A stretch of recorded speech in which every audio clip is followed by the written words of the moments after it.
Guys, ఒక్క విషయం మాత్రం నేను మీకు క్లారిటీగా చెప్పగలను. రాత్రిపూట ఎట్టి పరిస్థితుల్లో ఒంటరిగా మాత్రం ట్రావెల్ చేయకండి.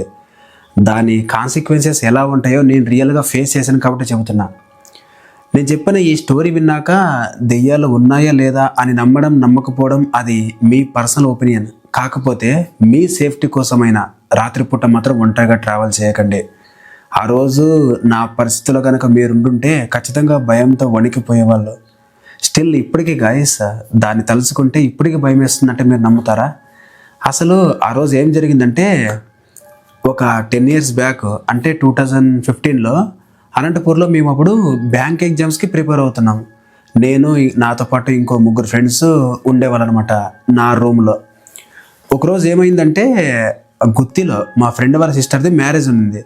సో ఇక నేను నాతో పాటు ఇంకో 2 ఫ్రెండ్స్ కూడా ఆ మ్యారేజ్కి వెళ్ళాలి అని చెప్పేసి డిసైడ్ అయిపోయాం. ఇక మ్యారేజ్ రేపు ఉంది అనగా ఈరోజు ఈవినింగ్ వెళ్ళాలి అని మా ప్లానింగ్. సో ఆ రోజు మా ఫ్రెండ్ ఒకడు అనంతపూర్కి రావడానికి లేట్ అయిపోయింది. అలా లేట్ అవ్వడంతో అక్కడే టైం 7:30 అయిపోయింది. ఇక ఎలాగో లేట్ అయిపోయింది కదా అని చెప్పి అక్కడే డిన్నర్ చేసి, అనంతపూర్లోనే ఒక మంచి హోటల్లో డిన్నర్ చేసి స్టార్ట్ అయ్యేపాటిగా 9:30 అయింది. అలా మేము కార్లో కబుర్లు చెప్పుకుంటూ వెళ్తున్నాం. మా 2 ఫ్రెండ్స్ ఏమో వెనకాల సీట్లో కూర్చున్నారు, నేనేమో డ్రైవింగ్ సీట్లో కూర్చొని అలా కబుర్లు చెప్పుకుంటూ వెళ్తున్నాం. అనంతపూర్ నుండి అలా ఒక 5 kilometers దూరం వచ్చేసాం. అక్కడ మనకి ఒక ఇస్కాన్ టెంపుల్ ఉంటుందన్నమాట. ఆ ఇస్కాన్ టెంపుల్ దాటి ఒక 1/2 kilometer అలా వెళ్ళాం. ఒక ముసలావిడ బ్యాగ్ పట్టుకొని లిఫ్ట్ కోసం అడుగుతూ ఉందన్నమాట రోడ్డు పక్క నిలబడి. మా ఫ్రెండ్స్ ఏమో, వద్దులేరా, ఇప్పుడు కార్ ఆపడం అంత మంచిది కాదు, నైట్ టైం కదా, మన సేఫ్టీలో మనం ఉందాం, ఈ టైంలో ఎవరికి లిఫ్ట్ ఇవ్వడం అంత మంచిది కాదు అని చెప్పేసి వాళ్ళకు తోచింది వాళ్ళు చెబుతున్నారు. ఇక నేనేంటంటే, పాపం నైట్ టైం కదా, ఒంటరిగా ఉంది ముసలావిడ, ఆవిడ ఎక్కడ దిగుతుందో కనుక్కొని అక్కడ డ్రాప్ చేద్దామని చెప్పేసి ఆ ముసలావిడ దగ్గరికి వెళ్ళి మిర్రర్ దించి, ఏంటవా ఈ టైంలో ఎక్కడికి వెళ్ళాలి మీరు అని చెప్పేసి అడిగా.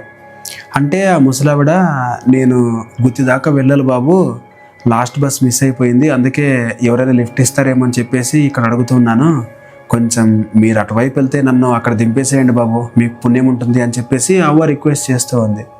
సర్లే, ఎలాగో ఫ్రంట్లో నా పక్కన సీట్ ఖాళీగానే ఉంది కదా అని చెప్పి డోర్ ఓపెన్ చేసి ఆ ముసలావిడిని ఆ కార్లో కూర్చొని ఇచ్చాను. అలా ఆ ముసలావిడ కార్లోకి ఎక్కిన తర్వాత, ఏంటి బాబు ఈ టైంలో మీరు ఎక్కడికి వెళ్తున్నారు అని చెప్పేసి అడిగింది. ఇలా మా ఫ్రెండ్ వాళ్ళ సిస్టర్ది మ్యారేజ్ ఉందవా, వెళ్తున్నామని చెప్పి అన్నామన్నమాట. కార్లో సాంగ్స్ పెట్టాను, వెనకాల సీట్లో మా ఫ్రెండ్స్ పాటలు పాడుతూ నైట్ జర్నీని బాగా ఎంజాయ్ చేస్తూ ఉన్నారనమాట. అలా అక్కడ నుండి ఒక 10 kilometers వెళ్ళిపోయాం. అలా కొద్ది దూరంలో మాకు 4 వ్యక్తులు లిఫ్ట్ అడుగుతూ కనిపించారు.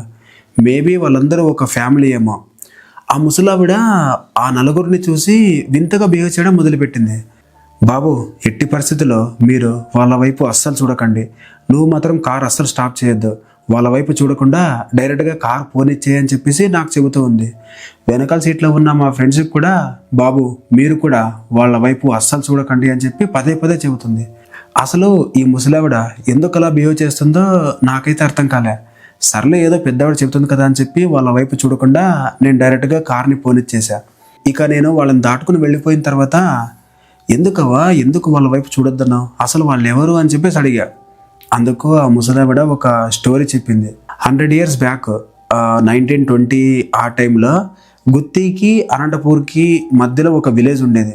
అందులో ఒక 50 కుటుంబాలు నివసించేవి. అదే ఊర్లోనే రామయ్య అనే వ్యక్తి కూడా ఉండేవాడు. తన భార్య, తన 2 ఆడపిల్లలతో చాలా హ్యాపీగా ఆ ఊర్లో బ్రతికేవాడు అనమాట.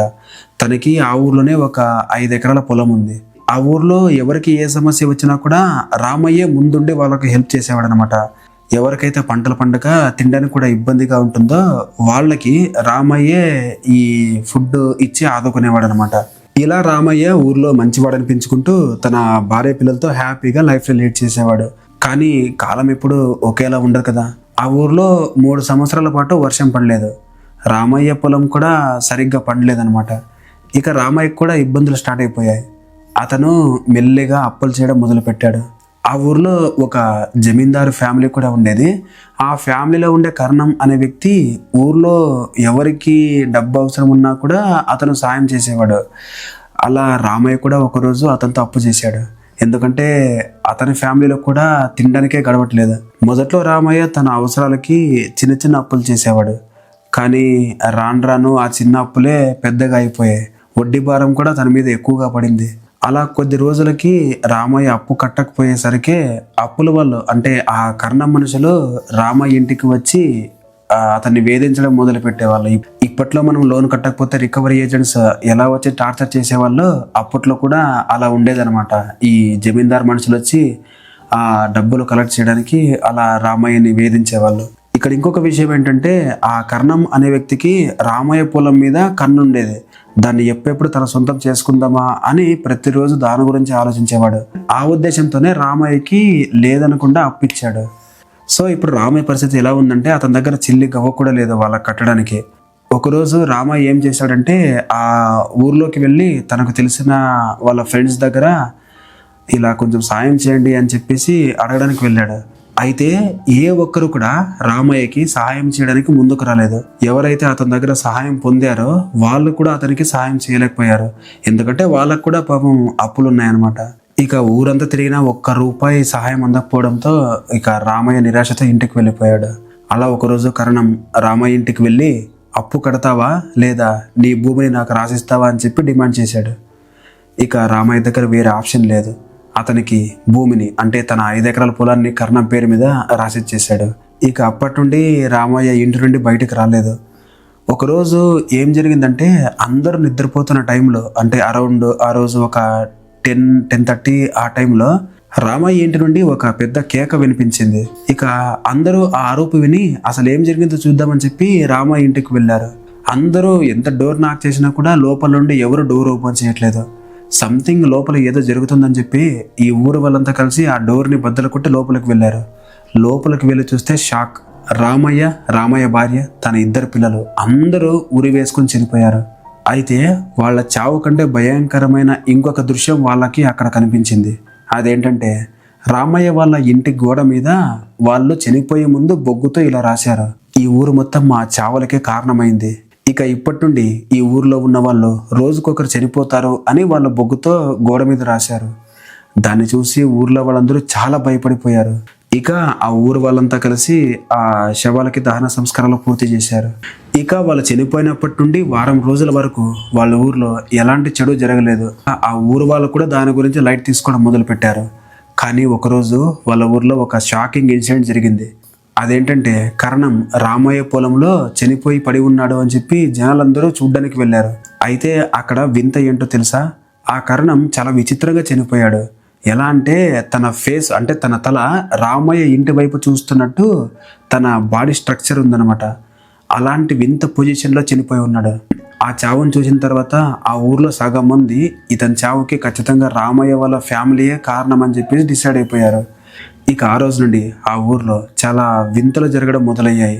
రాత్రిపూట అందరూ పడుకున్నప్పుడు వాళ్ళ ఊర్లో ఎవరో గజ్జలు వేసుకుని తిరుగుతున్నట్టు గజ్జల సౌండ్స్ వినిపించేవి. అంతేకాదు ఊర్లో ఉండే ఈ ఆవు దూడలు, బర్రె పిల్లలు వాటి తాడులను తెంచుకుని విచిత్రంగా ఎక్కడికి పడితే అక్కడికి పరిగెత్తేవి. ఆ ఊర్లో చాలా మందికి రామయ్య వాళ్ళ ఫ్యామిలీ ఆత్మలుగా మారి ఆ ఊరి మీదకి వచ్చినట్టు పీడకలలు కూడా వచ్చేటివి. ఇవన్నీ చూస్తూ ఉంటే రామయ్య వాళ్ళ ఫ్యామిలీ నిజంగానే చనిపోయిన తర్వాత ఆత్మలుగా మారిపోయారా అనే డౌట్ వాళ్ళకు వచ్చింది. అలా ఒకరోజు మార్నింగ్ ఏం జరిగిందో తెలుసా, ఒక మహిళ నిద్రలేచి బయట కసు ఉడదామని చెప్పేసి పరక తీసుకుని బయటకు వెళ్ళింది. అయితే వాళ్ళ ఇంటి గుమ్మం ముందు వాళ్ళ ఆడపడుచు డెడ్ బాడీ పడి ఉంది. అయితే నిజానికి అంతకుముందు రాత్రి ఏం జరిగిందంటే ఎవరో వాళ్ళ ఇంటి డోర్ని గట్టిగా నాక్ చేశారు. ఆ అమ్మాయి బయటికి వెళ్ళి డోర్ ఓపెన్ చేయగానే బయట చనిపోయిన రామయ్య కుటుంబం ఆత్మలుగా ఆ అమ్మాయికి కనిపించారు. అయితే ఇక్కడ షాకింగ్ ఏంటంటే ఎవరైతే ఆ అమ్మాయి చనిపోయిందో వాళ్ళ ఇంటి గోడ మీద 2 అని రాసుంది. అంటే మొన్న కర్ణం చనిపోయాడు, ఈరోజు ఈ అమ్మాయి, అతను 1, ఈ అమ్మాయి 2. దీన్ని చూసి ఊర్లో వాళ్ళకి కన్ఫర్మ్ అయిపోయింది రామయ్య కుటుంబం ఈ ఊరి మీద పగబట్టింది అని. ఇక ఆ ఊరు వాళ్ళందరూ కలిసి ఈ సమస్యని ఎలా పరిష్కరించాలి అని ఆలోచిస్తూ పక్కూరు నుండి ఒక మాంత్రికుని పిలిపించారు. అతనికి వాళ్ళ ఊర్లో జరిగేదంతా చెప్పారు. ఇక ఆ ఊరు వాళ్ళు చెప్పింది విని ఆ పూజారి దీనికి ఒక పరిష్కారం ఉంది. అదేంటంటే రామయ్య వాళ్ళు ఎక్కడైతే చనిపోయారో అంటే వాళ్ళ ఇంట్లో ఒక పూజ చేయాలి. ఆ పూజ చేసిన తర్వాత ఆ ఆత్మలు ఇక్కడ నుంచి వెళ్ళిపోతాయి అని చెప్పాడు.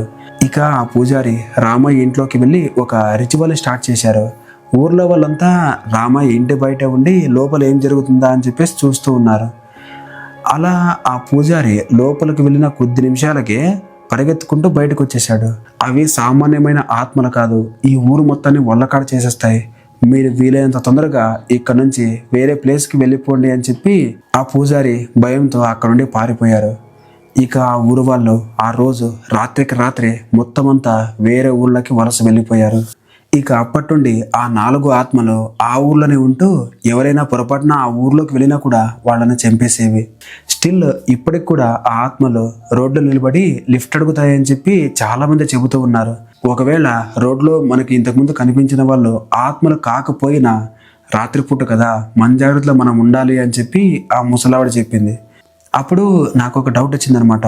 ఈ స్టోరీ జరిగింది 100 సంవత్సరాల క్రితం కదవ్వా, మరి ఈ స్టోరీ గురించి నీకెలా తెలుసు అని చెప్పేసి అడిగా. అందుకు ఆ బామ్మ ఏం చెప్పిందంటే తనకు కూడా ఈ విషయం వాళ్ళ పెద్దవాళ్ళు చెప్పారట.